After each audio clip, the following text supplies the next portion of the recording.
Man. Who is he? Where is he? Why is he here?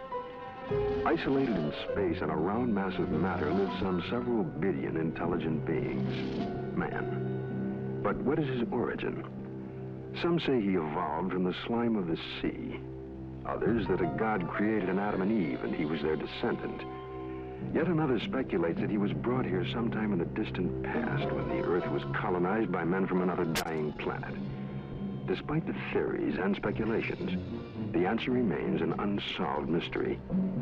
As to where he is, that's easier. A planet 8,000 miles in diameter, located in a remote portion of a galaxy, somewhere in infinite space. Why is he here? That too remains an unsolved mystery. Occupied by his daily affairs, he finds little time to contemplate such questions, except for those moments on a clear night when man pauses and looks to the star-filled heavens, and in his mind stirs an unanswered question. He searches his thoughts for an explanation, a key to the faint, forgotten memory of his past.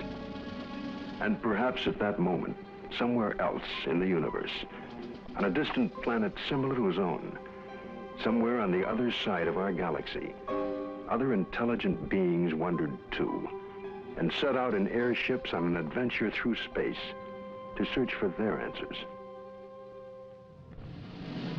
November 2nd, 1967. Two men are driving west of Loveland, Texas. The night is clear and still. Then around 11 p.m., they have an extraordinary experience.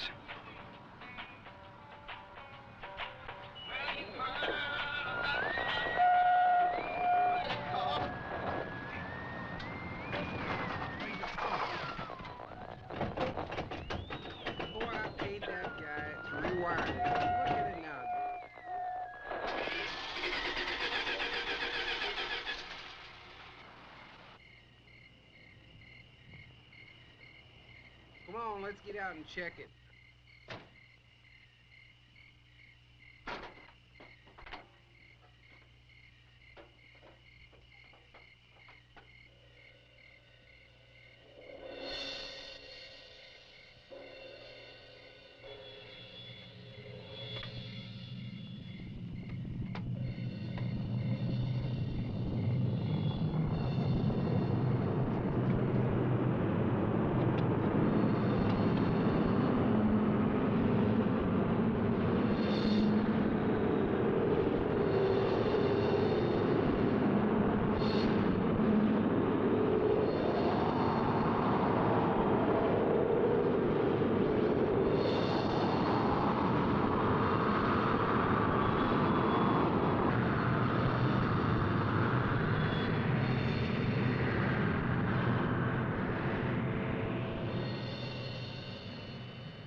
After the object disappears, their lights come back on. The engine restarts, and they hurry to notify the police. Later, the Air Force investigates their story and 15 similar reports before concluding that a form of globular lightning was responsible for the sightings. But there are many other possible explanations. What you're witnessing is based on fact. Some will find it fascinating. Some may find it frightening. But it is all true. With special thanks to NASA and the Department of Defense for their cooperation in our search for UFOs. It has begun.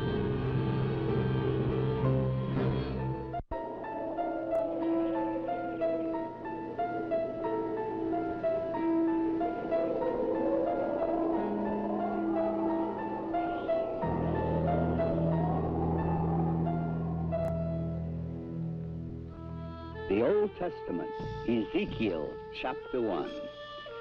It came to pass that the heavens were opened, and I saw visions of God. Out of the midst thereof came the likeness of 4 living creatures. They had the likeness of man. Now, as I beheld the living creatures, behold, one wheel upon the earth by the living creatures, The appearance of the wheels and their work was like unto the color beryl, and their appearance and their work was, as it were, a wheel in the middle of a wheel. And when they went upon their four sides, and they turned not when they went. As for their rings, they were so high, they were dreadful, and their rings were full of eyes, round about them four.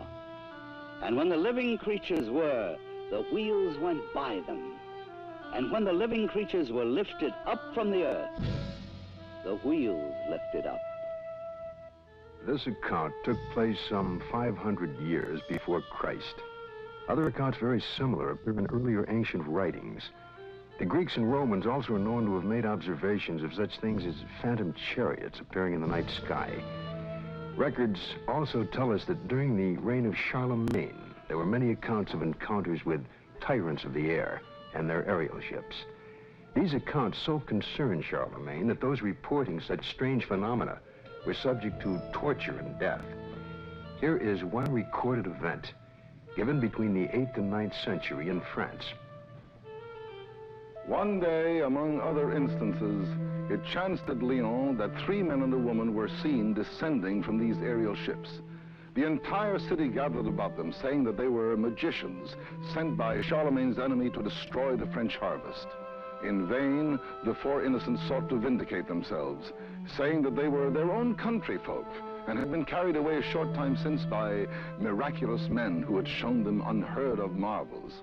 Luckily, the Bishop of Lyon pronounced the incident as false, saying it was not true these men had fallen from the sky, and what the townfolk said they had seen there was impossible. The people believed what their good bishop said rather than their own eyes, and set at liberty the 4 ambassadors from the ship. The date was November 12th, the year 1887. The time was near midnight aboard the sailing ship Siberian, when it was reported that several people aboard ship witnessed a huge sphere of fire. It was observed arising out of the ocean. It rose to an altitude of 16 meters, then flew against the wind and came close to the ship, then dashed off toward the southeast. This sighting lasted a full 5 minutes. Within the years 1896 and 97, mysterious airships were reported all across the United States. In Oakland, California, a group of streetcar passengers reported a winged cigar that sent out a stream of bright light. The sighting spread through Colorado, Texas, Kansas, Nebraska, Iowa, and many other states, particularly in the Midwest. On April 11, 1897, Walter McCann of Rogers Park, a few miles north of Chicago, took a photograph of an airship. The New York Herald, as well as the Chicago Herald Tribune, pronounced the plates as being genuine and not a fake. Dr. Jacques Vallée, international authority on the UFO experience. The first thing I'd like to dispel is a frequent misconception that UFOs are limited to this country. Very often people ask me, how come I never hear about UFOs in other parts of the world? How come we only hear about UFOs in America? Well, UFOs are not an American phenomenon.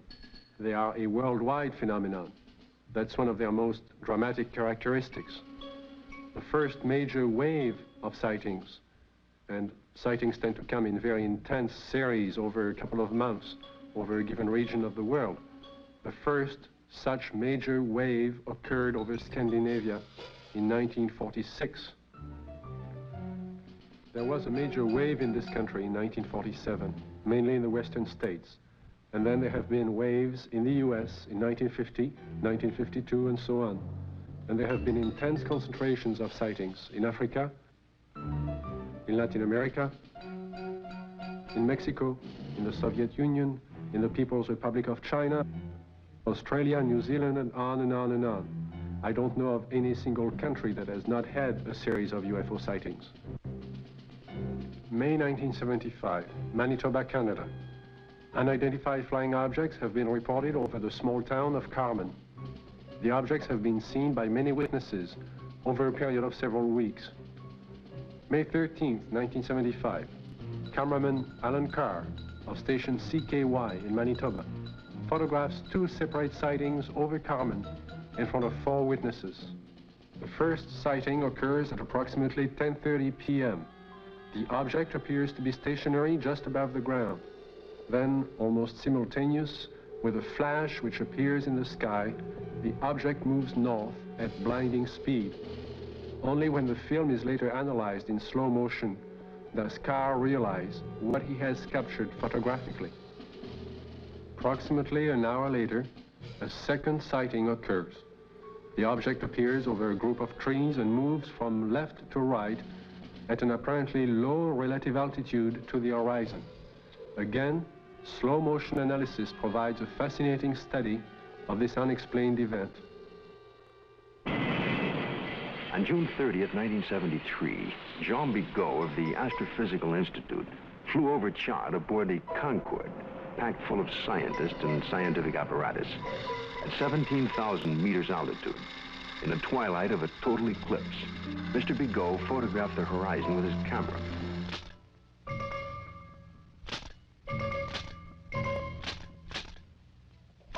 When the photo was enlarged, one of the slides showed what you're now seeing.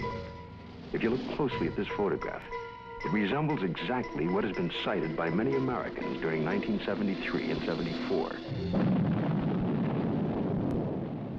Although NASA takes no official position as to the UFO phenomena and their probable explanation, nevertheless, there remains on the record several unexplainable sightings by Gemini, Apollo, and Skylab astronauts. The first sighting occurred during Gemini 4 in June of 1965. Astronaut Jim McDivitt suddenly spotted a cylindrical object with arms and antenna. And when seen against the day sky, it appeared white or silvery. The object then appeared to be moving toward the craft. Suddenly, they lost sight of it. During the sighting, the astronauts were able to take these photographs and movie films of the UFO.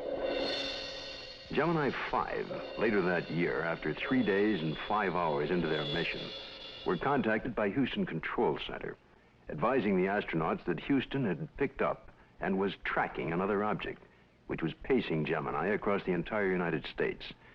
They estimated the UFO between 2,000 to 10,000 yards from the craft, and as large as the Gemini craft itself. Because of the limitations of viewing area aboard their capsule, no visual contact was made. Radar continued to track the object until they passed the Ascension Islands in the Atlantic. It then disappeared. Gemini 10 crew, Collins and Young, picked up objects traveling together in orbit. A positive identification has to date not been made. This photo was taken during the Gemini 11 flight on the 18th revolution, 27 hours and 47 minutes after liftoff. September 13th, 1966. This UFO was tracked visually and recorded on film by the crew, and is truly considered unidentified by the photo interpretation experts at NASA. Perhaps the strongest and most spectacular of all the sightings took place aboard Apollo 11 on its way to the moon for the first moon landing. The ship was 1 day out, on July 16, 1969, when they spotted an unusual object. It had a sizable dimension to it. At first, the crew thought it was the Saturn IV booster rocket and called Houston for confirmation. Houston informed them the booster in question was some 6,000 miles away. The object remains unknown. During the Skylab 3 second manned flight, on the 23rd day of 1973, at sunrise, a series of 4 exposures were made by the crew of a visually sighted unidentified flying object, or satellite, as considered by the NASA Photo Interpretation Laboratory. The Skylab crew noticed a large star-shaped object, brighter than a planet or star. They watched it for about 10 minutes. They estimated its distance as from 30 to 50 nautical miles from Skylab. It, too, remains an unknown, despite North American Air Defense and NASA's attempt to identify it. Among the thousands of military men in recent times who lost their lives while in the service of their country, the circumstances surrounding Captain Mantell's death are indeed extraordinary. This experienced military pilot who'd flown in the invasion in Normandy and numerous missions over the Rhine under heavy attack would take with him to his death perhaps the closest glimpse of what was thought to be a UFO. The date is January the 7th, 1948. The time is 2 o'clock in the afternoon here at the Godman Air Force Base, just outside of Louisville, Kentucky. A Kentucky state policeman calls in to report what he has sighted. It's an unusual aircraft, circular in appearance, approximately 250 to 300 feet in diameter. I'd say it's moving westwardly at a pretty good clip. Any information? Negative. I will check with our commanding officer. Instructions were given to contact nearby Wright-Patterson Air Base to see if they had any experimental aircraft up in that area. Flight test. We have no experimental aircraft in the area. The reports still continued to come in from adjoining towns. At 1:45 p.m., it happens. It's very white and looks like an umbrella. I don't know what it is. Through the binocs, it appears to have a red border at the bottom at times and a red border at the top at times. At approximately 2:30 p.m., a flight of Air Force P-51s come into view. The base commander decides to contact the flight leader, Captain Mantell. This is Godman Base Commander. Roger, Godman Tower. This is NG-869, flight leader. Over. NG-869 from Godman Tower. We have an object out south of Godman here that we were unable to identify. We'd like you to take a look for us. Roger, I will take a look for you if you give me the correct reading. Mantell moves ahead of its wingman. The tower advises the flight leader to correct his course 5 degrees to the left to 210 degrees from Godman Tower. Godman Tower, this is flight leader NG-869, Captain Mantell. Object traveling at half my speed and directly ahead of me and above, and I'm closing in to take a good look. Can you give us a description? Appears metallic and to be of tremendous size. I'm going to 20,000 feet. The other pilots level off under 15,000 feet and start down. At approximately 3:15 p.m., Godman Tower loses sight of the UFO. 5 minutes later, the report came in that Captain Mantell's plane had crashed. He was found dead. His watch had stopped at 3:10 p.m. that afternoon. What was it that caused this experienced pilot to become intrigued with an object that he would unwittingly give his life pursuing? 6 months later, a cylindrical-shaped object giving off a phosphorescent glow was to be sighted in the night sky over Robins Air Force Base in Georgia.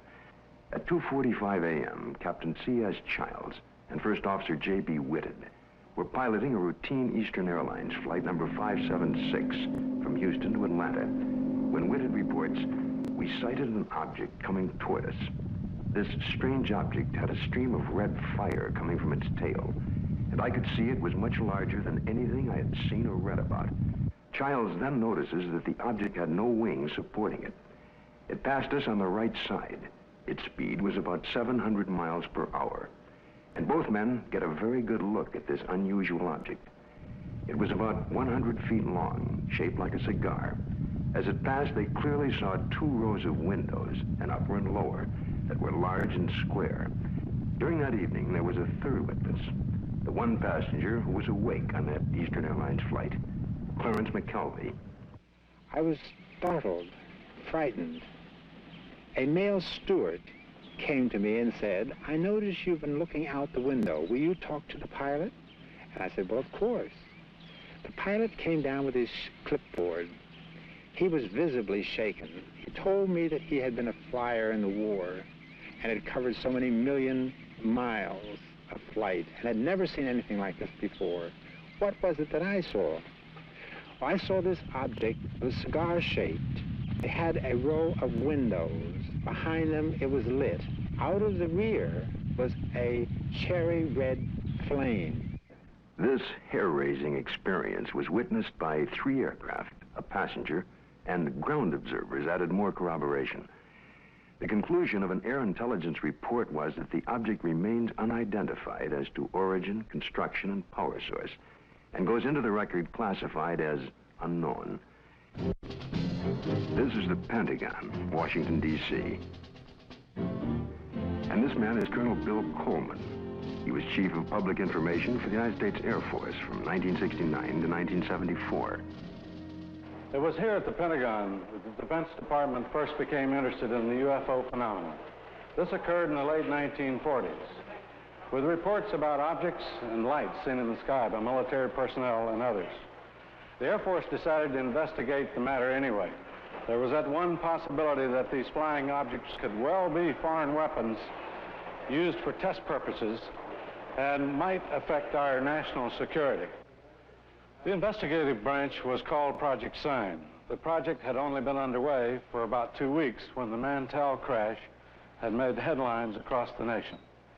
The staff's investigation was far from complete, but public pressure was enormous, and they were forced to come up with an answer to really quiet growing speculation that Mantell had been killed by hostile aliens and some flying saucer.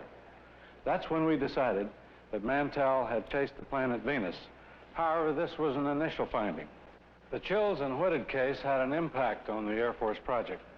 It presented the first close-up account by highly reliable witnesses.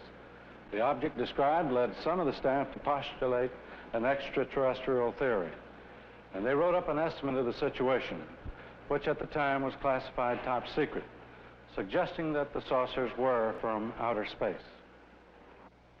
This theory was rejected by the Air Force Chief of Staff, General Hoyt Vandenberg, and even other Project Sign staff members as not having enough proof.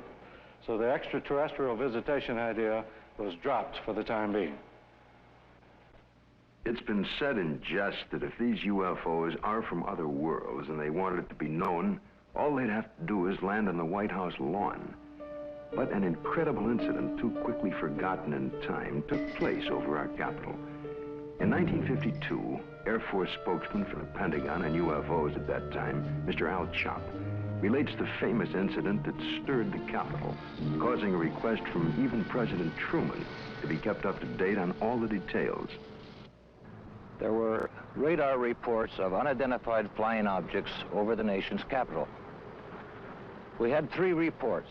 One came from Andrews Air Force Base radar control room, and 2 from the radar controls at Washington National Airport. The first sightings consisted of a number of unidentified targets picked up on radar. Then a call was placed from National to the Andrews Air Force Base flight controllers. They were apparently tracking the same targets. Then Andrews reported a visual observation of 3 objects that were apparently in the same position as those indicated by our radar sets. The targets stayed on radar until about 12:30 a.m. They moved slowly at first, about 100 to 200 miles per hour. Then one of the targets sped away at a fantastic rate of speed. It moved west from Andrews toward Riverdale. The estimated speed was 7,300 miles per hour. At this time, in the tower, we had about 7 targets on the radar scope. These unidentified objects were flying all over the city. They even violated the restricted air corridors here over the White House and over the Capitol building. The phenomena wasn't to subside. The following Saturday night, July 26th, a repeat performance unsettles the Capitol again. I was awakened the following Saturday night around midnight by a telephone call to my home in Virginia. It was the public information officer for the Federal Aviation Authority. He told me the air traffic control radars were again picking up a large number of UFOs over the Capitol area. First, they would follow a definite flight path, and then they would suddenly disappear. Others would come into view just as suddenly. I placed a phone call to the command post in the Pentagon, and I asked for an intercept. About 2:40 a.m., we got a radio call from a flight of F-94s, 2 aircraft in the flight. They also, at about that moment, appeared on our scope. And at that moment, a very frightening thing happened to us. All of our unknown traffic completely disappeared the moment those aircraft came on the scope. The flight leader called in and said, well, it doesn't look like we're going to do any good here, so we're going to go back to base. And at the very moment those aircraft disappeared, all of our unknown traffic appeared again on our scope. And again, it was a very frightening experience. We called Andrews Air Force Base, and they reported exactly the same thing happened to their scope. 10 a.m. on the morning after the sighting, General Landry, at the request of President Truman, called intelligence to find out what was happening over Washington. It was the largest and longest press conference held in the Pentagon since World War II. General Samford headed the conference and said that he was personally satisfied that the radar scope sightings were the result of temperature inversions, which are known and account for certain blips on radar. Although this was the conclusion of the Air Force investigations, interestingly enough, the actual report begins with this opening comment: a study of the various reports regarding the subject. Radar sightings do not allow a positive and final explanation to be made. The CIA now would enter the picture by convening a panel of top scientists to examine the UFO phenomena. The CIA's concern was that recent waves of sightings might constitute a threat to our national security. The thinking was that the enemy could exploit UFOs as a decoy in the preparation for an attack on the United States. 5 outstanding scientists and various Air Force and CIA representatives were to meet on Wednesday, January 14th, 1953. Among the panel members was one associate member who was destined to have more experience with the UFO phenomena than any other American scientist to date, Dr. J. Allen Hynek, astrophysicist and head of the astronomy department of Northwestern University. I was called into the meeting on Thursday. The panel members were seated around this table. It was a rather somber and impressive occasion, actually. I was a junior member, and I remember feeling considerably nervous and apprehensive about being in front of this powerhouse of scientists. But then for the past 4 years, I had been scientific advisor to the U.S. Air Force on this very problem. There were 2 films that were of particular interest to the panel at that time. One was a film taken by a Navy officer while on vacation in Utah, near Tremonton, Utah, and the other was a film taken in Great Falls, Montana, by the owner of the local baseball team. The Utah film had already been subjected to some 1,000 or so man-hours of analysis by the Navy's Photographic Interpretation Laboratory.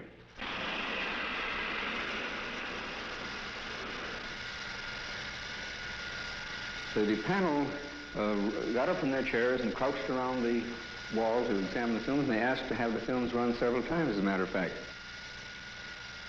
Now, the Navy had, on the basis of their detailed analysis of the Utah films, they had concluded that the objects shown on the films could not be birds, balloons, aircraft, and so forth, but indeed that they were self-luminous, unidentified objects. Despite this conclusion, the panel rejected it and concluded that the objects were birds. They couldn't be unidentified, therefore they had to be birds. I came away from the meeting and from the room with the distinct feeling, however, that the panel had deliberately moved to debunk the whole subject and not to give it the serious scientific attention which it deserved. How many times have you noticed something in the sky, something out of the ordinary, a movement or shape that suddenly catches your attention? You look more closely, and usually the thing becomes immediately recognizable. It's the moon, or a flock of birds, or a plane. Usually. But just for a moment, suppose the thing you glimpsed remains unrecognizable, unidentified, without witness or proof. All you have left is a nagging sense of mystery, of uncertainty. A few years ago, this man had such an encounter near San Francisco, only he had proof in the form of an 8mm movie. But through an unsettling series of circumstances involving the United States Air Force, he remains today uncertain about exactly what he saw. It was in August 1965. My family and I were invited to some friend's house near San Francisco. I remember it was a beautiful, clear day. We were driving for a while, and as a matter of fact, I recall looking at my watch, and it was around noontime. We continued driving, and I noticed at the distance something very bright. I was observing this for a few moments, and it appeared to be suspended in the air. There was no planes around. It was very clear, the day. There was no clouds. My family, they were with me. I called to their attention. They all looked at it. They were all amazed by it. And in the meantime, there were cars going by, and I tried to attract their attention, but they were not paying attention to me, or they were driving too fast. So I recall I had my movie camera with me, and I start filming this. And as I look at it, it was getting larger. It was moving from one direction, like from towards the left, then towards the right. This object was very bright, and I recall it was extremely enormous. I was just complete amazed by it.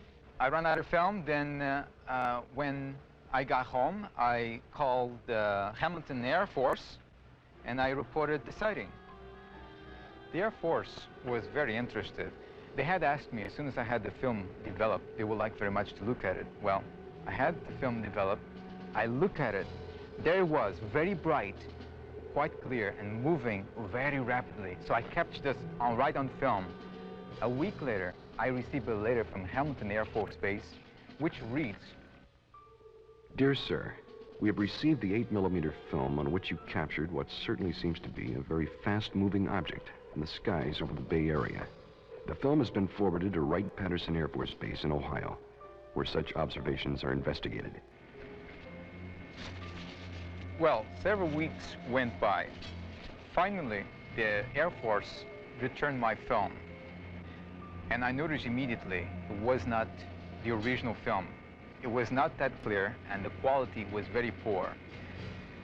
For some reason, or good reason, the Air Force decided to make a copy. They kept the original, and I end up with a very poor copy. Close examination of the film returned to the Air Force reveals that it is, indeed, a print, and not the original. And while the print is very poor quality, we can still catch a tantalizing glimpse of something extraordinary in the skies over San Francisco. Watching it again, this time with the aid of a pointer, it's easier to spot the elusive thing. But to date, no one has been able to make a positive identification. No one except possibly the Air Force. I would imagine the film is somewhere in their files, and probably by now they forgot all about it. But I will not forget that day. The sighting itself had such profound influence in my life, because since that time, powerful, extraordinary events has happened to me, which I have no doubt are direct result of my experience. But I can't talk about it publicly. It seems the CIA was to become involved in the UFO phenomena again, in a most unusual way. A series of episodes were to take place that up until the airing of this program were not public knowledge. The events were so bizarre that it's hard to conceive they happened to individuals associated with such no-nonsense organizations as the Office of Naval Intelligence and the CIA. This man is retired Lieutenant Colonel Robert Friend, U.S. Air Force, and former head of Project Blue Book. Friend, now on the management staff of Celesco Industries Incorporated, which builds and launches missiles for defense testing purposes. Friend now relates this most unusual experience. It was 1959 when I was invited to attend a briefing in the security portion of this building. It seems a retired Rear Admiral had information about a woman in Upper Maine that purported to have established contact with extraterrestrial beings. 2 naval intelligence officers were sent to investigate. The naval officers met with the woman, and she went into a trance, supposedly to establish contact with the purported extraterrestrials. And then they asked her scientific and technical questions that a woman of her education could not possibly know the answers to. Yet, as the questions were put to her, she was able to answer easily, with seeming telepathic help from these purported extraterrestrials. According to the report, she indicated there was an organization, OEEV, which meant Universal Association of Planets, and that organization had a project, UNZA, meaning Earth, which was being conducted. Then an unexpected turn took place. One of the naval officers was informed by the woman that they, the extraterrestrials, were willing to answer questions directly through him, a naval commander and intelligence officer with no prior experience in telepathic communication. He took over and attempted to write down the answers to questions put to him by his fellow naval officer. The word traveled back quickly to Washington officials and the very skeptical CIA. Nevertheless, there was no reason to totally disbelieve the report of this highly respected Navy commander. Questions were put to him, such as, do you favor the government, religious group, or race? And would there be a third world war? The answer to both was no. The group then asked if they could see a spaceship, and the commander, still in a trance, told them to go to the window and they would have proof. The group moved to the window where they supposedly observed a UFO. I was told that a call was made for radar confirmation. The reply came back that that particular quadrant of the area was blanked out on radar at the time. After being briefed on all of the details, I asked the commander if he would attempt to contact me. He sat for several minutes and then appeared in a deep trance with his Adam's apple moving up and down rapidly. Questions were put to him, and he answered them by printing in rather large letters using rapid but jerky motions. It wasn't at all like his natural hand. During the course of the questioning, we learned the names of some of the so-called extraterrestrials. One was Krill, C-R-L-L-L. Another, Alomar, A-L-O-M-A-R. And another, Afa, A-F-F-A, purportedly from the planet Uranus. A case that just as well could have been written by a very imaginative science fiction writer. But here in my hand is the actual account of the incident by one of the agents present at that time. The names of 7 men present are listed here. Because of the unusual nature of the incident and at their request, their names will remain confidential. Another reason for control of the Blue Book files was to protect the names of witnesses. To help satisfy public demand, periodic summary releases were made. We had no proof that we were indeed being visited by extraterrestrial vehicles under intelligent control. However, we couldn't prove that there weren't spaceships either. It created a dilemma for the Air Force. In 1966, an important incident takes place in Michigan. It creates enough of an uproar that President Gerald Ford would at that time call for a congressional hearing on UFOs. Here are excerpts from Ford's actual letter to the House Armed Services Committee. The Air Force sent a consultant, Dr. J. Allen Hynek, to investigate various reports, and he dismissed all of them as products of college student pranks, or swamp gas, or an impression created by the rising crescent moon and the planet Venus. I do not agree that all of these reports can be or should be so easily explained away. I am proposing that the Science and Astronautics Committee, or the Armed Services Committee of the House, schedule hearings on the subject of UFOs and invite testimony from both the executive branch of government and some persons who claim to have seen UFOs. I think we owe it to the people to establish credibility regarding UFOs. Sincerely, Gerald R. Ford, Member of Congress. Congress acts on Ford's letter and holds an open hearing under the chairmanship of L. Mendel Rivers of the House Armed Services Committee. Only 3 persons are invited to testify: the Secretary of the Air Force, Dr. J. Allen Hynek, and Project Blue Book head at the time, Colonel Hector Quintanilla. Hector Quintanilla relates the events and reports of the unusual sighting that led up to the congressional hearing. And the other one here at Dexter.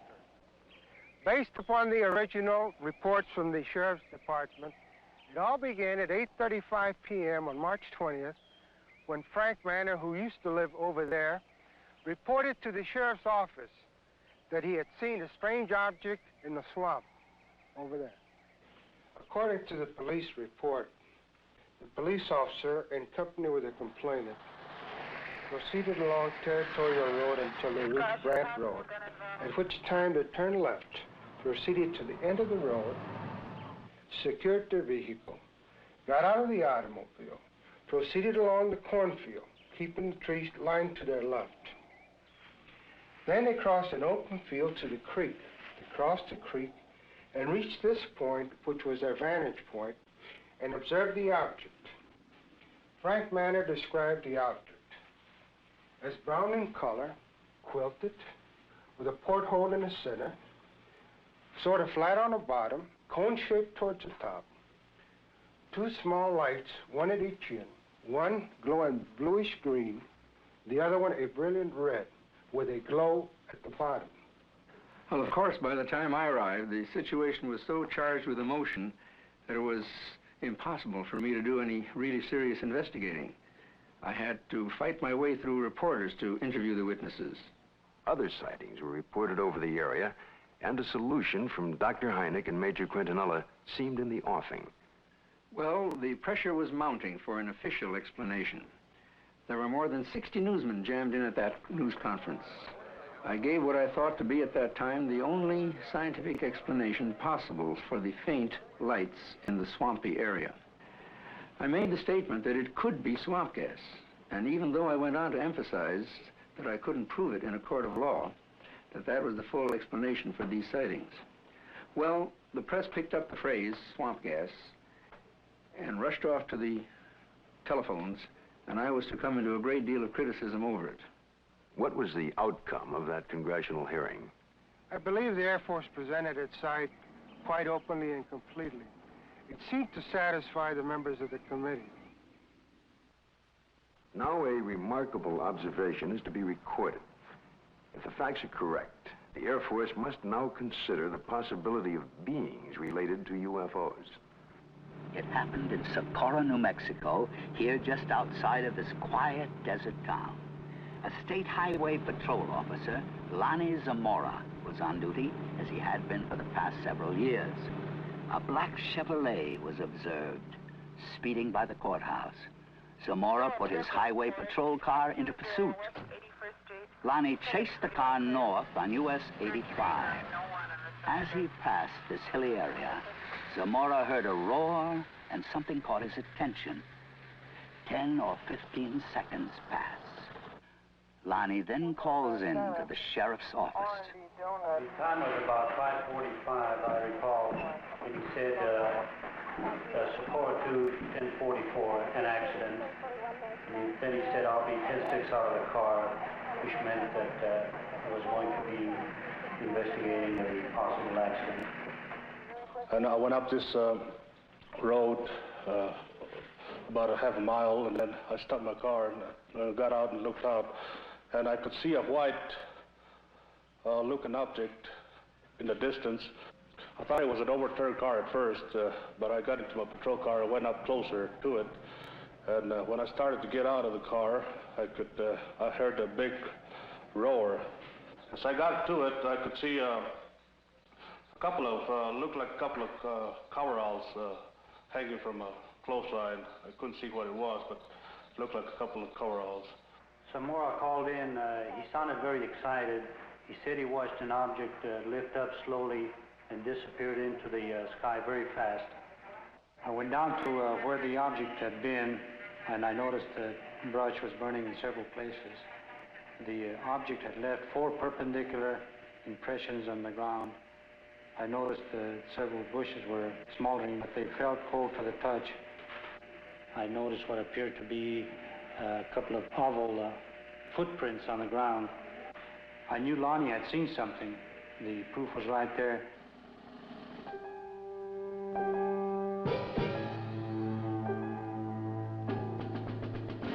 The incident was very interesting, to say the least.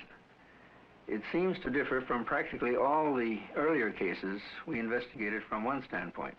The vehicle had left pod marks. There was an insignia observed by Lonnie Zamora on the side of the craft. The insignia was unidentifiable, not American nor Russian. And last of all, the observation of these 2 people in some sort of suit. But what did the investigation turn up? What was the official Air Force estimation of the situation? We went over the case completely. We had soil samples tested at the Air Materials Laboratory.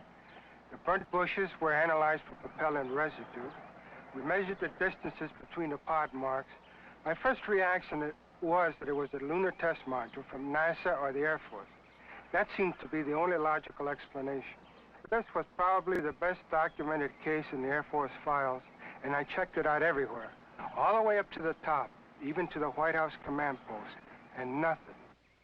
According to the official status of the sighting of Lonnie Zamora, case carried as unidentified, pending additional data.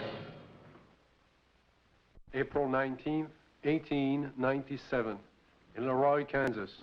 A farmer named Alexander Hamilton, his son, and a farmhand are awakened by strange noises from the cattle pen.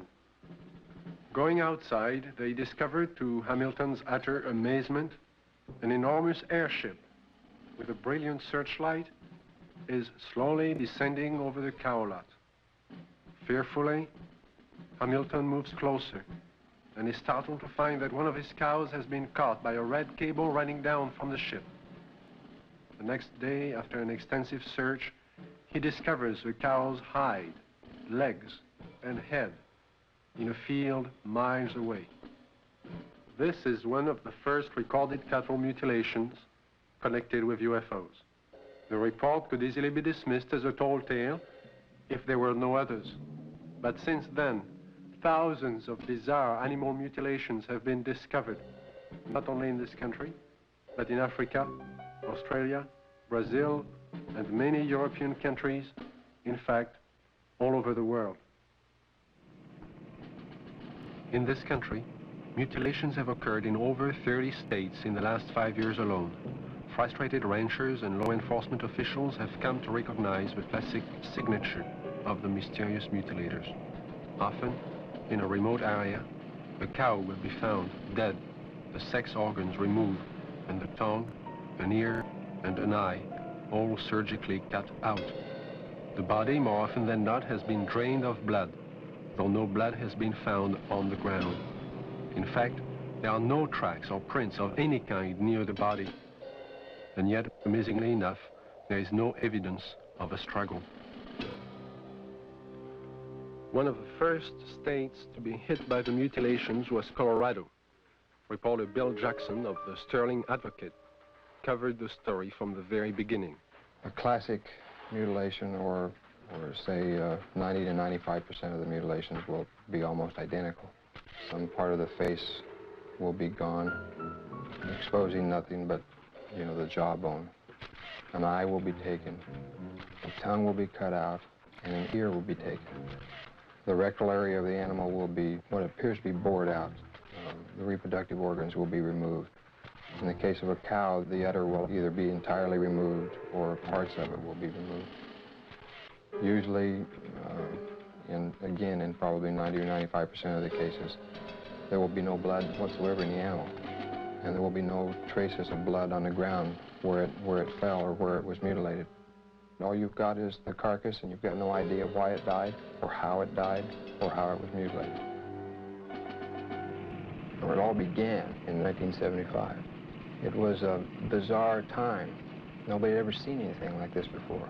Not only did we have the mutilated dead animals on the prairie, we also started getting the lights in the sky at night. Along that time, there were many theories that were being developed on why this was being done. The satanic cults were being blamed, dope smugglers, UFOs, a government experiment of some kind. As time went on, the situation became so widespread that people realized it couldn't be the occult or the dope smugglers, which left us two possibilities. Number one, it was being done by a government, let's say. Or number two, it was being done by UFOs. As more and more cases were reported, the Colorado Bureau of Investigation was called in. Well, our position is basically one where predators, at least our investigation determined that predators were responsible for probably 99% of the reports of mutilations. As I said, there were 203 separate reports received from this agency. But of the 203, we only received 45 tissue samples to conduct microscopic analysis on. Of the 45 tissue samples, we found that only 2 of those 45 had actually been mutilated with a sharp instrument. When they first started, they would send samples of these animals to the CBI, to Fort Collins, to try and determine what was the cause of their death, what was mutilating them. And 9 times out of 10 or more, the report would come back that were being caused by predators. Now, these ranchers and the sheriffs in these rural areas have been around cattle all their lives. They've been around coyotes all their lives. And they knew that this just wasn't possible. A coyote would not do that. Predators, when they come in and start to eat, now I'm talking about 4-legged predators. They'll come in and they'll bite, and then they'll pull and they'll tear. The cuts we have, even we can't make cuts like this. We've tried this many times on dead animals with scalpels, razors, and knives, and we can't make the same cuts. We've had cattle that we've went and investigated that were, called in, and I think I have a mutilation here, and we went out and we seen it, and it was not a mutilation. And these are not the ones that's reported. The ones that we classed as a classic type mutilation are actually mutilations, and they're not predators. Animals, wild animals, predators, coyotes, won't approach these carcasses. But in the case of an animal being mutilated in the wintertime, there's possibly something about the cold weather that may mask whatever it is that keeps predators away, and that will be the exception to the rule. Is this animal here, is any pretty much like the other ones you had that was mutilated? Yeah. How old a cow is this, Don? 8 years old, according to the way I looked at her teeth, 8 or 9. I know definitely it wasn't animals. We took out the whole works there.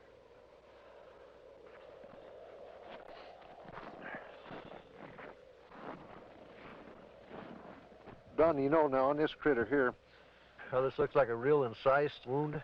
Yeah. Well, it looks, it's definitely cut. Oh, yeah. And everything, you can tell that. I mean, even at the age that it is right now, that's opposed to the way it is to where the animals have been to it on this other side over here. Kind of noticed there, the difference there, Don, between here and how animals have been to that, and that flesh is torn. Yeah. And it's not a real incise, but yet when we seen this animal the other day, these were all incise, good, clean cuts on it. Definitely. So that's a good example of what we was trying to say about the lab up there. They said that it was predators doing it, but that definitely wasn't a predator wound there. No, I wouldn't say. It looks like they went clear from the navel here, clear back in underneath here, and took the whole bag and out of the whole works out, and they cored down into the rectum, the whole rectal area. It looks like it got back into some of the reproductive organs back in there. The mutilation and the sightings of the lights in the sky continued. It got to a point to where ranchers in the northeastern part of the state began arming themselves. They weren't getting the results they wanted from state authorities. They were concerned for their families, and they never knew when they might be next. They began patrolling their pasture land, watching over their herds at night. Lights from the sky, when they got too close to a herd of cattle, the ranchers shot. Well, I think everybody was a little edgy. Right. Everybody started carrying high-powered rifles. I don't know what good it would have done, but everybody was awfully nervous. I'm completely convinced that there's something there that's not normal. There's a lot of questions that are unanswered, I'm sure, and hopefully someday maybe somebody will figure it out. Unidentifiable lights in the sky have appeared in virtually every area of this country which has been plagued by cattle mutilations. But no explanation has been found for these strange sightings. There are some who believe that these objects in the sky are responsible for thousands of mysterious cattle deaths which continue to this day. Though state and local officials have stated their views about the mutilation mystery, surprisingly few veterinarians will speak publicly about the situation. This man is an exception. Dr. William Fitzgerald runs an animal clinic in Durango, Colorado. Because of his expertise in the field of veterinary medicine, he was asked by the sheriff's office to perform an autopsy on a mutilated cow found in a remote area of state-owned forest. This particular animal had been largely exsanguinated. The anus and about the first 4 inches of the rectum had been removed. The preputial skin and the last 2 or 3 inches of the penis had been severed flush with the body wall. The left eye had been removed, and the last 1/3 of the tongue had been cut. A portion of the lips on the left side of the animal were also sawed off, presumably to gain access to the tongue, but this makes no sense because that portion of the tongue could have been easily pulled out and cut off without that, so I don't understand that point. Reports I have heard, some that I have read subsequent to this time, indicate that people have seen mutilations that they attributed to predators. And if this was a predator, he had 2 feet and a 6-inch knife, because it was a very sharp single cut in most instances. And although not the world's leading expert, I work with knives frequently. I know what they do. I know the marks they leave. Exsanguination, the removal of blood from an animal, has been a predominant trademark of the mutilators. Few officials have found an answer to the technique used in this procedure. Dr. Fitzgerald describes what he thinks is the method. If a large bore needle is placed in the animal's jugular vein while the animal is sedated, under anesthesia, or awake if you like, somehow restrained, however, the animal's heart will function as a pump and will pump out very nearly all of its blood through that needle. As the animal's blood supply begins to diminish, a natural physiological mechanism takes over and sequesters or draws what remaining blood is left into the internal organs in the center to supply the vital organs, the liver, the heart, the brain. And it will leave the peripheral area, the skin, all of the non-vital centers, largely bloodless. So if you can successfully withdraw the major portion of an animal's blood, you can cut on that animal and there will be virtually no bleeding at all from the surface. I know that I keep coming back to this point, but the animal was apparently restrained with something other than ropes. Why, I don't know. It was apparently washed completely clean. Why, I don't know. And it was in a very remote area. Perhaps these things tie together. Perhaps whoever, whatever, performed this didn't want to be observed. I think one of my initial feelings was that somebody certainly went to an awful lot of trouble to get back into a remote area where I don't believe you'd casually know there were even cattle to do all of this. Dulce, New Mexico, similar to the plains of Colorado in its isolation, but nestled among rolling hills and small mountains, is the land of the Jicarilla Apache. Tradition is strong here. Indian women weave intricate baskets and create delicate beadwork. The men preside over tribal business and raise cattle. And here, as in Logan County, the night sky has been lit with the glow of unknown flying objects, and cattle are found mutilated. Officer Gabe Valdez of the New Mexico State Police and retired scientist Howard Burgess, who pioneered the development of Kirlian photography in this country, periodically pool their knowledge and expertise in an effort to solve the mutilation mystery. Officer Valdez describes how it all began. It was in 1976, June the 14th, when we first had one of our cattle mutilations here in Dulce. The cattle that was mutilated belonged to Mr. Manuel Gomez. Any time that we do find one that it's not too decomposed and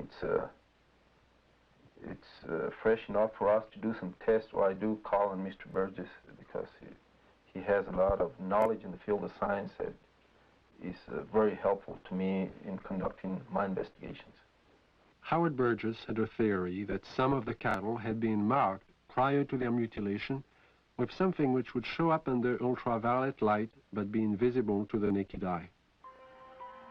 Late one night, he and Valdez conducted an experiment and found that out of 80 head of cattle, 5 were indeed marked with a powdery white substance, visible only under ultraviolet light. So we took ultraviolet with some special filters and ran the cattle through it, and what appears to be markings glowed under ultraviolet. It's invisible to the normal eye, but under ultraviolet it does glow. Then we removed the hair from the region that does glow, and we removed a control sample. We took these to the lab and had chemical checks run on them. We did find that the sample that did glow is extremely high in potassium and magnesium. At the time, this was interesting, but it didn't mean much to us until we ran on to other things that began to tie in with it. The tie-in came on June 3rd, 1978, when a UFO was sighted over Taos, New Mexico. As it hovered over the town, it dropped a thin film of ashes onto the ground below. The ashes contained high levels of magnesium and potassium, the same elements found on the cattle under ultraviolet light, but there was more.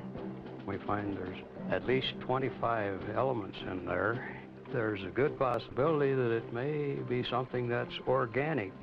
And if it is, this just opens up a real bag of worms, because anything can happen if this is an organic material that has come from one of these crafts. And this, as the people told us, directly fell from the craft that was hovering over the area. One evening in 1975, Logan County Sheriff Tex Graves took his deputies into the countryside around Sterling, Colorado, determined to track the bright lights which had been skimming across the ranches and farmlands for the last several weeks. Reporter Bill Jackson describes the sequence of events. We were just getting started in this. We really didn't know what we were doing. We weren't prepared for anything like this, of course. But as time went on, we realized we couldn't catch them, so maybe we can take pictures of them and discover something that way. A year and a half later, the lights returned, and the mutilations were still going on. So we arranged with the Honeywell people in Denver to borrow a 1100 millimeter Lentar lens from them, and got some high-speed recording film from Kodak. And then we sat and we waited, hoping that the lights would come back and we'd have a chance, and finally that chance came. It was a stationary object that we saw for approximately 30 to 45 minutes, and the resulting shots were interesting, to say the least.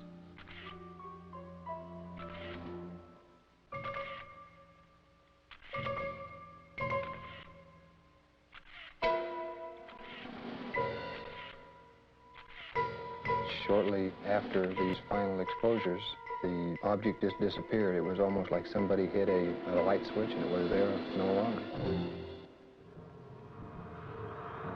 What are these unidentifiable lights?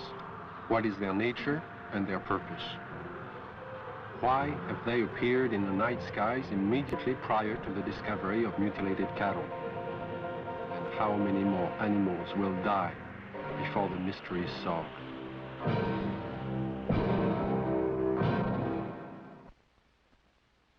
In 1974, I received a call from a woman who had a strange story to tell. One night, as she and 3 friends were returning to Los Angeles from Lompoc, California, they encountered an unidentified light in the sky. Thinking at first it was a helicopter, the friends paid little attention. When the object began to fly in unusual patterns at extremely high speeds, the passengers soon realized they were dealing with something out of the ordinary. What happened next is best told in the woman's own words. Helen is a fictional name. Her real name is being withheld at her own request. I saw it come into the sky from the top of the mountain range and go straight up and do a 90-degree angle toward us, and I called it to the attention of Don, John, and Sue. And they saw it too. and it was there. I was not on dope or alcohol or anything like that. And it started doing really erratic things in the sky. It was a small white light and very easy to see. We were not mistaking anything. It came over to the car, flipped over and went around on the other side toward the other hills and came back, sailed above the car. By this time, because it was so close, it was 8 lanes freeway, at least in diameter and even a little wider, saucer-shaped, a very white, luminescent light emitted from the entirety of it. The ship stayed above us, out in front of us, about a minute or two, and we watched it, and none of us were saying a thing. And we just kept driving, and it kept staying in front of us. And then out of the perimeter of it, closest to us, came 4 white beams of light, very much like funnel-shaped, smaller at the perimeter, and they descended upon us and came around each one of our bodies. And out of each one of our bodies, we started to float into that beam of light. The best description would be molecularly being dispersed. And when I looked over at Don and Sue and John, their bodies, their legs and their bottoms are still on the car seat, and their heads and their shoulders and their chest molecules were going through the roof of the car, along with mine. We didn't lose consciousness while this happened. We were completely conscious of going through the roof. And the bottom molecules of our body were coming through too, and we were about 3.5 or 4 feet outside the car, going toward the ship, and we hit an energy field, a strong one, and remembered nothing. Next thing I did remember, we were coming back, the same process, going back into the car. It wasn't until several years later that Helen realized she had experienced more than she remembered. Mental images, which she couldn't explain, caused her to visit a specialist who put her through a memory regression. In this relaxed state, Helen recalled the evening in question and described in detail the experience of being taken aboard the UFO. I came to, and standing in front of me was a very tall man with whitish hair, kind of bronze, beautifully tan type of skin. And he had a long type of robish gown on, and he was looking at me, and very, very friendly. And he said he supposed I'd like to know what we were doing here. And I looked around, and I did want to know. There was a huge room that we were in that had a hallway off the front and a hallway off to the side. And there were round, curved hallways. The room was very light. Iridescent light radiated all over, but you didn't see a light bulb anywhere. In fact, you didn't see hardly anything except for the swivel chairs we were sitting in. And he proceeded to help me up, and then we walked together over to the screen in front of us, across the room, and he showed us some information and pictures, and it was very cordial and very easy to talk with.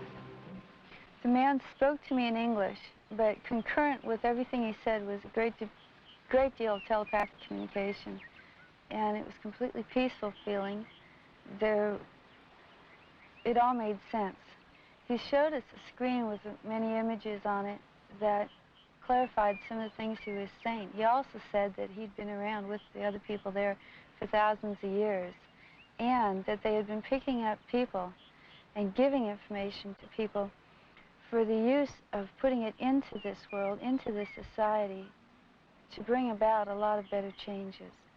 And the interesting thing was that there are some people, he indicated, who we know and read about, who were given information by him. This is what he told me. And there was no fear. That's predominant, I think, in everything. From this large room where we first came on, the man led me down into a couple other rooms. And the one that's very interesting was more or less in the center of this ship, and it was a room full of dials and full of men dressed in more form-fitting clothes, whereas the one who met me had a type of ambassadorial robes on. And these guys had more like turtlenecks and Levi's. They were still white, soft, iridescent, and very comfortable looking. And they were working. There was plenty of dials, and there was lots of screens, types of scopes there, and they were doing things very involved. None of them paid any attention to us. They kept their work. After he had taken me to these rooms, we were walking again down the hall to go back to the car. And while we were walking, I remember telling him, you know, nobody's going to believe me. And he said, he's really nice doctor, and he goes, it doesn't matter if anybody believes you. And there was a purpose to being told these things, and what I had learned and what John and Sue had learned too had its purpose. And he was very kind and very cordial. You could meet him on the street almost and not even feel anything unusual.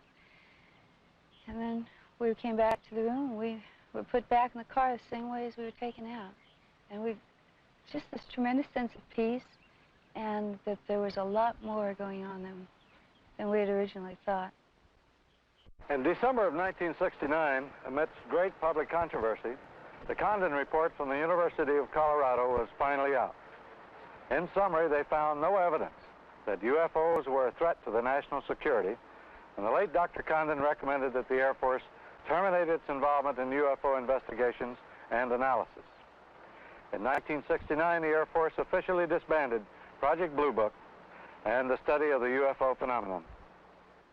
Conclusions of Project Blue Book were: 1, no UFO reported, investigated, and evaluated by the Air Force has ever given any indication of threat to our national security. 2, there is no evidence submitted that sightings categorized as unidentified represent technological developments or principles beyond the range of present-day scientific knowledge. And 3, there is no evidence indicating that these unidentified objects are extraterrestrial. The files of over 12,000 cases were placed into storage. But the ubiquitous UFO wasn't to be influenced by this government position. Incidents were to continue, with daily reports of flying objects finding their way into the news media. In the closing months of 1973 and early into 1974 alone, there were over 1,000 unrelated and unsolved reports of UFOs from across the United States. Delaware State News, Dover, Delaware, October the 16th, 1973. Dover. 3 women on their way to the market saw it. At the same time, the crew of the Delaware State Police helicopter saw it. 2 airline pilots flying over Dover reportedly saw it. Flight controllers at the Dover Air Force Base saw it. Southern Illinois, Carbondale, Illinois, October 18th, 1973. It didn't make any noise, Don said. It had red and green flashing lights on the front and back. Times Dispatch, Richmond, Virginia, October the 19th, 1973. It was hovering, and we parked there on U.S. Route 15 about 2 hours and watched it. Walla Walla, Washington, January 30th, 1974.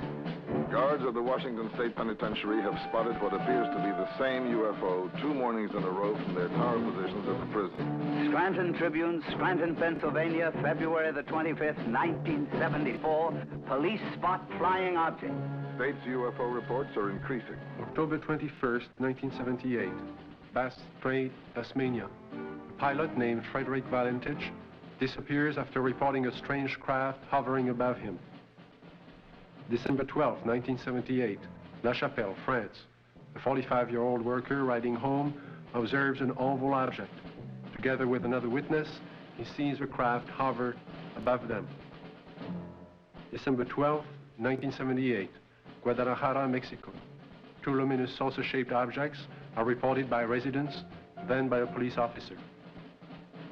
December 16, 1978, Palermo, Italy. A bank clerk spots a disc of light and alerts the police, who take several photographs. January 2nd, 1979, Wellington, New Zealand. A veteran pilot and a newsman film 7 objects. January 4th, 1979, Jerusalem. Police on duty see 3 mysterious objects at high altitude. January 5th, 1979, Johannesburg, South Africa. A woman and her son report seeing half a dozen occupants in front of a brightly colored craft on a lonely country road. Ordinary people are seeing something all over the globe. But what have the experts seen? NORAD and the Air Force do have extremely sophisticated equipment, and by use of the phased array radar facility, surveillance is maintained on objects in space. But the system is only designed to track things like rockets, satellites, and man-made debris, objects with specific trajectories and which hold an orbital or flight velocity of approximately 4.8 nautical miles per second.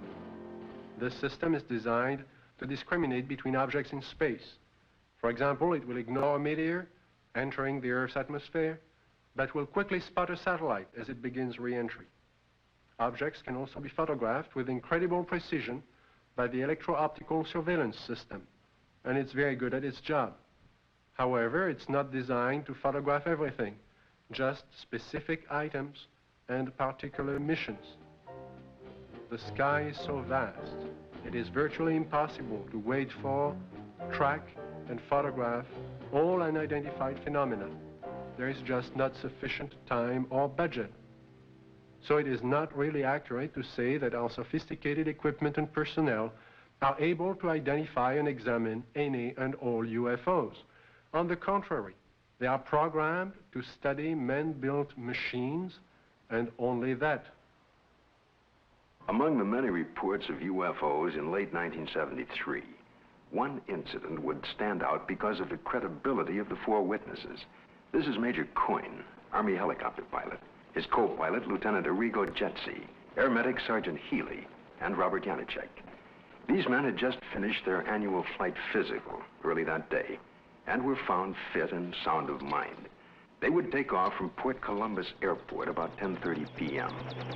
But what was about to follow, and the subsequent report they filed, would put to the test the credibility of these men. Approximately 8 miles east of Mansfield, our crew chief, Sergeant Robert Janacek, observed a red light on the east horizon. Did you gentlemen see the same red light? Yes, I did. Our helicopter was flying on a northerly heading. We were flying at an altitude of 2,500 feet. He indicated that the light seemed to be pacing the helicopter, moving along in a parallel direction with our aircraft. Which direction from the helicopter was the object? Moving, it was to our right, to the right side of the helicopter, and it was moving with us as we were heading north towards Cleveland. And at this time, he indicated that the light changed its direction, was coming directly at the helicopter at the same altitude. And as the helicopter was maintaining a speed of 90 knots, the object came at a terrific speed from the horizon. We estimated 15 miles. Visibility was reported 15 miles that night. Did you gentlemen see the object at this time, after it had been pointed out by the sergeant? No, not at that time. I was flying left seat or co-pilot, and visibility from that seat from an object approaching from the right is rather limited. So I was having difficulty seeing the object. And it was for that reason that Major Coyne did take the aircraft or the controls from me. I grabbed the controls from Lieutenant Jetsi because I thought it was going to hit us. I braced for impact. With that, I pushed the collective down to get the helicopter to start to descend. I then looked at the altimeter. It was showing 1,700 feet, and we were descending 1,000 feet a minute. The helicopter began to descend, and as this object came at the helicopter, it seemed to descend with the helicopter. When the helicopter went down, the object came down, but it still came directly at our broadside, as if to hit the helicopter from the right side. Did anyone else see the object at this time? Yes, I was watching it come on out of the east horizon. And the only thing I felt was when the skipper took over the controls and we started to auto-rotate down, and I'd never been involved in a mid-air collision, so I was just watching this thing come at us. It was at this time a light came, swung 90 degrees from the UFO towards the helicopter, and it came in through the front of the plexiglass, and the entire cabin inside turned green from the light. It was a pyramid-shaped type of light that beamed down and came through the front of the helicopter. How long was your aircraft bathed in this beam? The light that came into the cockpit apparently lasted only for a few seconds, but it was enough time that I observed the red instrument panel lights utilized for night flying to be absorbed by the green light. Was it possible for you to determine the outline of this object against the star background? Yes, sir. It was a cigar-shaped object, like a symmetrical airfoil with a dome on it. It was a solid object. It was a metallic structure to it. and you could see lights reflecting off the structure, and you could not see any of the stars or behind the object itself. Well, while all this was going on, what was the attitude of the helicopter? Apparently, when we were supposed to be descending at 2,000 feet a minute at 100 knots, we were climbing at 1,000 feet a minute with the controls still established for a descent. And we went from 1,700 feet up to 3,500 feet and topped out at 3,800 feet. I would like to stress one important fact, and that is there is approximately 20 years of Army aviation experience between the 4 men on board the helicopter that night. We have been trained to follow procedures and regulations in reporting incidents, regardless of how they're accepted. And we tried to follow those procedures. And we reported the incident as it occurred and have avoided any speculation on the subject. While our government's official position is not to speculate on this subject, we can choose to let our minds explore other possibilities, to use our imaginations. For if we consider that astroscientists agree on one point, that the possibility of life elsewhere is not only quite probable, some feel it is there without a doubt. Let us suppose then that these objects are real space vehicles, extraterrestrial in origin, and not an illusion of the mind. Perhaps we can begin to accept such ideas as various reported UFO shapes and configurations by looking at our own aviation history. We have, in 71 years, devised dozens of aircraft shapes, from propeller-driven biplanes to lunar modules to date.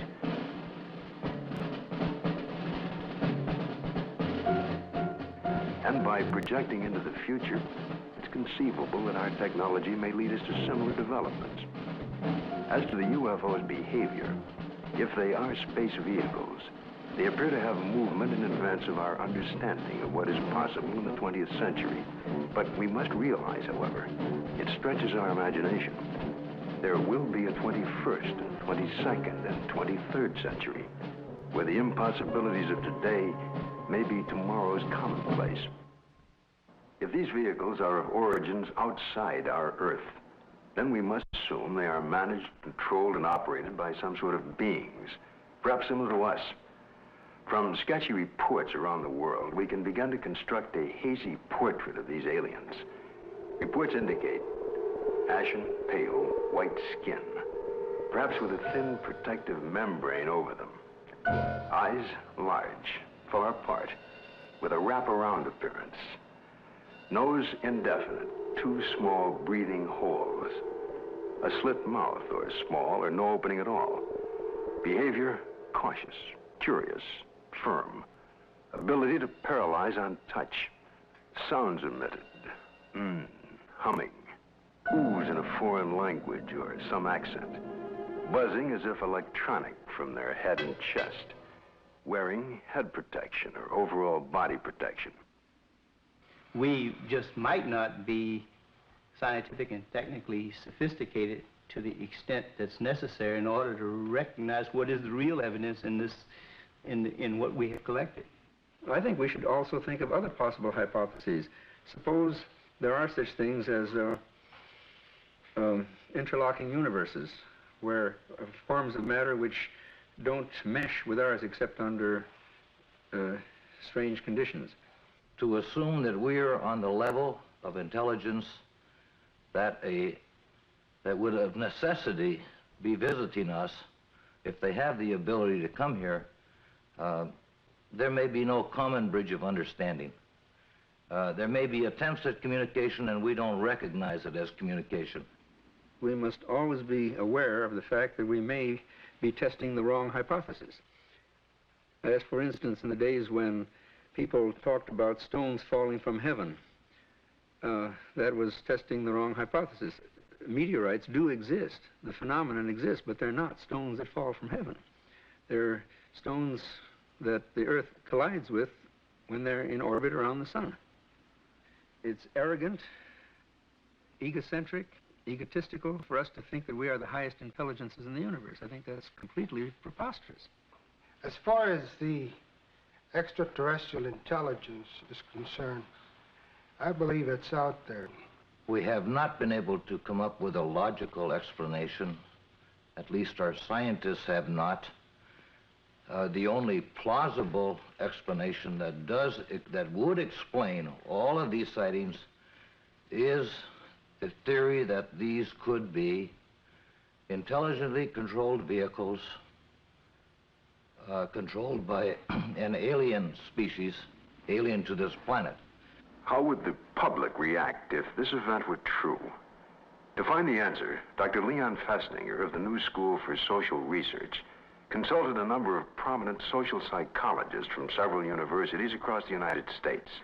You must realize that social scientists can only make educated guesses about reactions to such a new and startling event. But nevertheless, certain behavior can be predicted.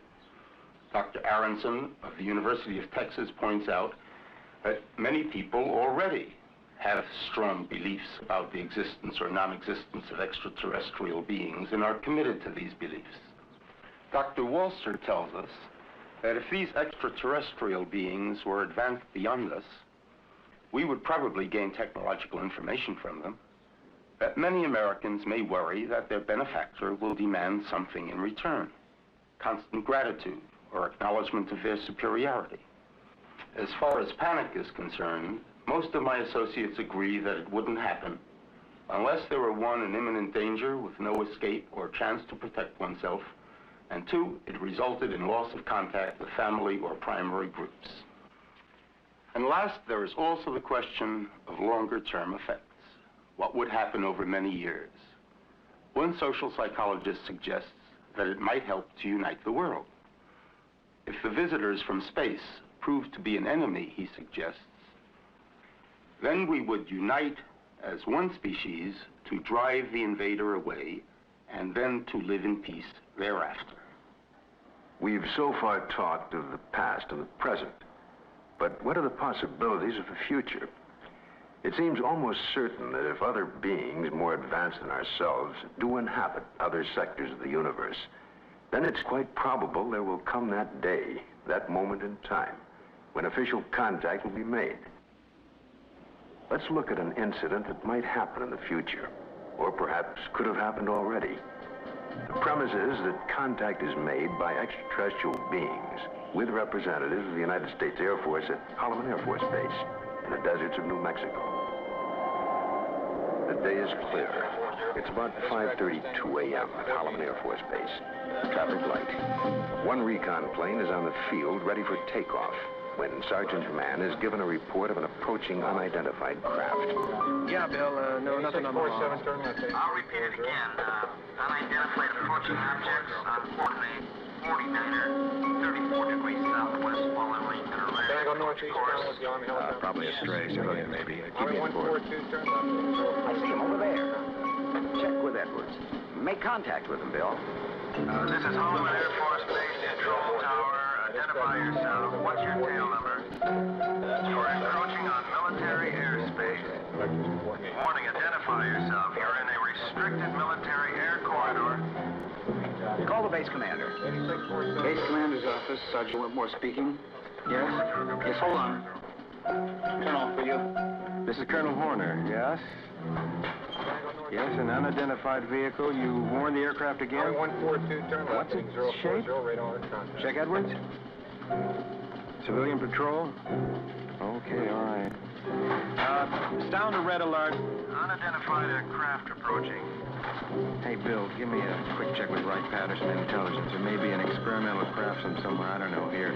Alert the fire chief and security and safety.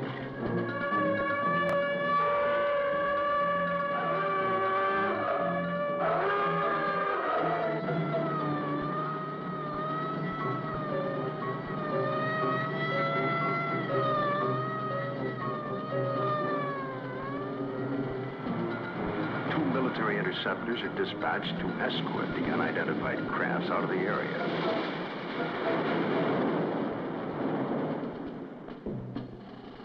During a routine photographic mission, a tech sergeant and staff sergeant of the base photographic team were aboard a helicopter at the time and run off several feet of film of the three objects, one of which breaks away and begins a descent. A second high-speed camera crew on the ground runs off approximately 600 feet. The cameras continue to roll as the extraordinary vehicle comes into view.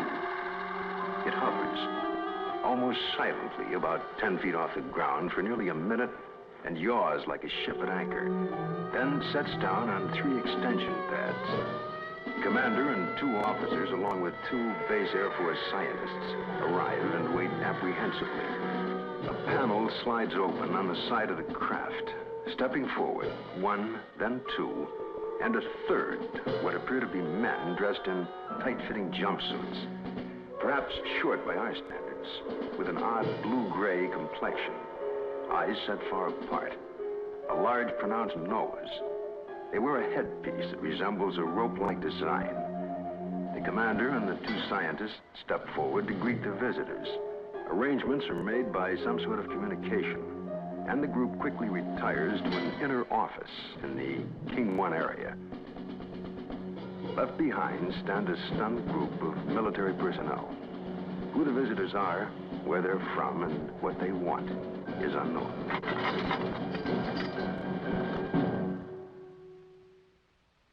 We now have a new challenge, perhaps the most monumental in recorded history. The opportunity to investigate a phenomenon that could change our destiny. Through the study and understanding of the UFO phenomena, we may discover a new energy force, or how to use it. Or it could lead to an understanding of our relationship to life throughout the universe. And if there are beings from distant advanced societies, we may be privileged to see a revelation, a look at ourselves 1,000 years in the future. And perhaps at this very moment, located in another galaxy, somewhere in infinite space, other beings raise similar questions and discuss the possibilities of life outside their planet and talk about Earth as part of their plans for the near future.